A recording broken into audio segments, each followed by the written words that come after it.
محترم خواتین و حضرات، وقت اللہ کی امانت ہے، اس کا صحیح استعمال عبادت ہے۔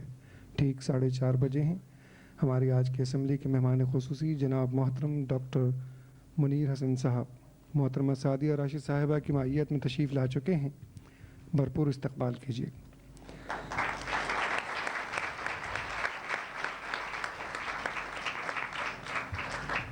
اور میرے دائیں اور بائیں جانب بیٹھے ہوئے اسٹوڈنٹس سے خاص طور پر میں درخواست کروں گا، طلباء اور طالبات سے، کہ وہ درمیانی نشستوں میں تشریف لائیں۔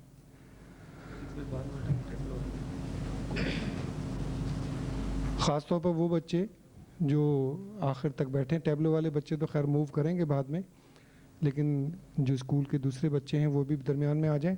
وہاں سے بھی جو چھوٹے بچے بیٹھے ہیں وہ درمیان میں آ جائیں۔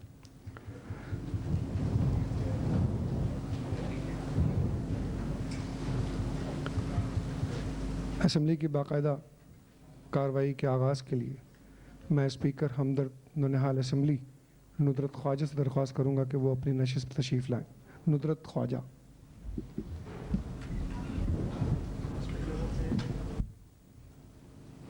بسم اللہ الرحمن الرحیم۔ جب ہاں انکار میں لگتی ہو، تصویر غبار میں لگتی ہو، جب جھوٹ سے اصل بدل جائے، انصاف کی شکل بدل جائے، جب امن کی راہ نہ ملتی ہو اور کہیں پناہ نہ ملتی ہو، ہر راہ میں کانٹے ہوں پڑے ہوئے، ہر موڑ پہ دکھ ہوں کھڑے ہوئے، ایسے میں لہو کی خوشبو سے من پھلواری مہکا دینا۔ جب جیون سر خاموش ہو تم آواز کے دیپ جلا دینا، جب سچ باتوں پر ہاتھ کٹیں تم اپنا ہاتھ اٹھا دینا۔ ہمدرد نونہال اسمبلی کا آغاز آیات ربانی کے ساتھ باعزاز حافظ محمد طلحہ احسان، جن کا تعلق ہے کرسنٹ بحریہ اسکول سے۔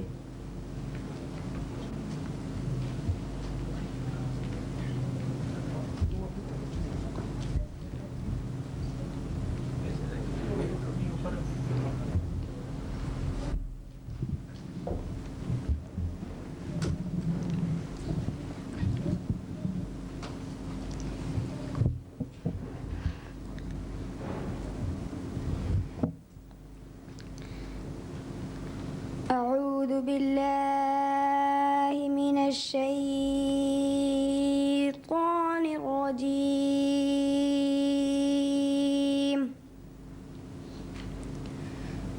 بسم الله الرحمن الرحيم. لو أنزلنا هذا القرآن على جبل لرأيته خاشعا متصدعا من خشية الله. وتلك الأمثال نضربها للناس لعلهم يتفكرون. هو الله الذي لا إله إلا هو عالم الغيب والشهادة هو الرحمن الرحيم. هو الله الذي لا إله إلا هو الملك القدوس السلام المؤمن المهيمن العزيز الجبار المتكبر. سبحان الله عما يشركون. هو الله الخالق البارئ المصور له الأسماء الحسنى يسبح له ما في السماوات والأرض وهو العزيز الحكيم. ترجمہ: اگر ہم اس قرآن کو کسی پہاڑ پر نازل کرتے تو تو اس کو دیکھتا کہ اللہ کے خوف سے دب جاتا اور پھٹ جاتا. ہم نے یہ مثالیں انسانوں کے لیے پیش کی ہیں کہ وہ سوچیں. وہ اللہ ایسا معبود ہے کہ اس کے سوا کوئی معبود نہیں. وہ پوشیدہ اور ظاہر کا جاننے والا ہے. وہ بڑا مہربان نہایت رحم کرنے والا ہے. وہ اللہ ایسا ہے کہ اس کے سوا کوئی معبود نہیں. وہ بادشاہ ہے، پاک ہے، سالم ہے، امن دینے والا ہے، نگہبانی کرنے والا ہے، خرابی کا درست کرنے والا ہے، زبردست ہے، بڑی عظمت والا ہے. اللہ تعالیٰ لوگوں کے شرک سے پاک ہے. وہ اللہ پیدا کرنے والا، ٹھیک بنانے والا، صورت بنانے والا ہے. اس کے اچھے اچھے نام ہیں. زمین اور آسمان کی سب چیزیں اس کی تسبیح کرتی ہیں اور وہ زبردست حکمت والا ہے. صدق اللہ العظیم. سبحان اللہ. انتہائی خوش الحانی سے تلاوت کلام پاک کی سعادت حاصل کی حافظ طلحہ احسان نے. امن کے پیغامبر رحمت للعالمین صلی اللہ علیہ وآلہ وسلم کے حضور گلہائے عقیدت کے پھول پیش کرنے کی سعادت حاصل کر رہی ہیں site model girls secondary school کی ملیحہ سجاد.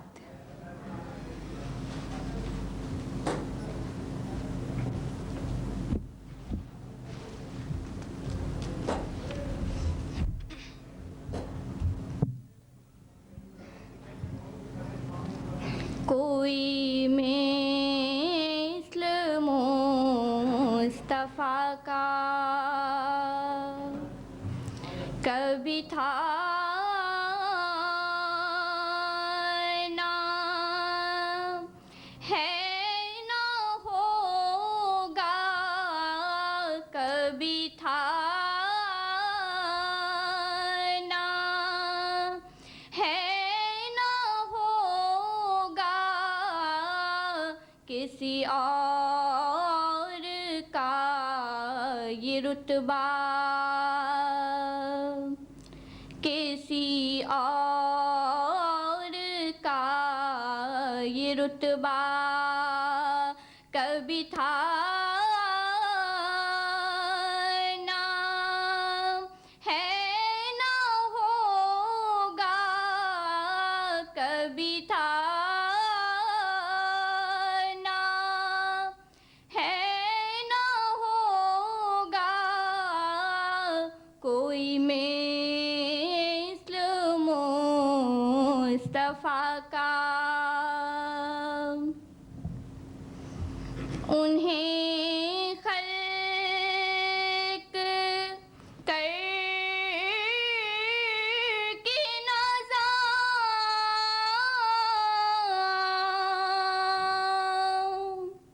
ہوا خود ہی دست قدرت. انہیں خلق کر کے نازا ہوا خود ہی دست قدرت. کوئی شاہکار ایسا کبھی تھا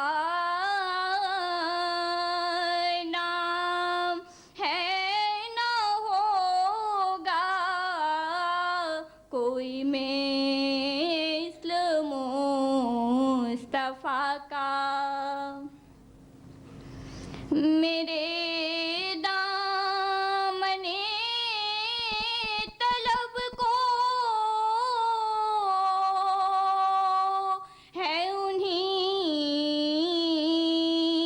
کے در سے نسبت.